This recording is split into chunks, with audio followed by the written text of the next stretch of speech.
Apple го представи новиот Mac Studio, кој доаѓа со најновите M4 Max и M3 Ultra чипови, нудејќи значителни подобрувања во перформансите и меморијата. M4 Max верзијата располага со 16 јадрен CPU и 40 јадрен GPU, додека M3 Ultra има 32 јадрен CPU и до 80 јадрен GPU. Овие модели поддржуваат до 512 гигабајти обединета меморија и SSD складирање до 16 терабајти.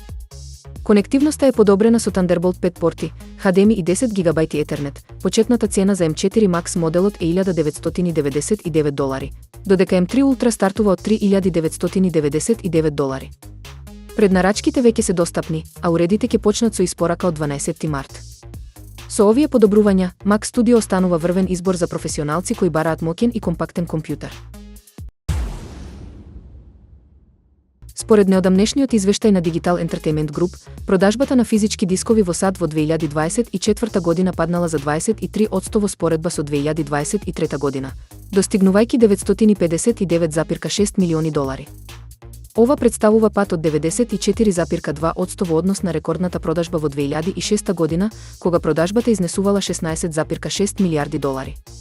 Падот започнал во 2008 година, околу една година по лансирањето на стриминг платформата на Netflix, во 2024 година. Вкупните трошоци на американците за домашна забава достигнале рекордни $57 милиарди, што значи дека физичките медиуми учествуваат со само 1,6% од таа сума.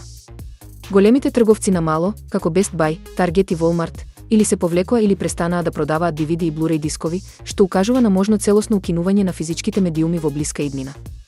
Иако времето на DVD како главен формат во индустријата можеби е завршено, постои можност за негово повторно раѓање како статусен символ за посветените колекционери, слично на винил плочите.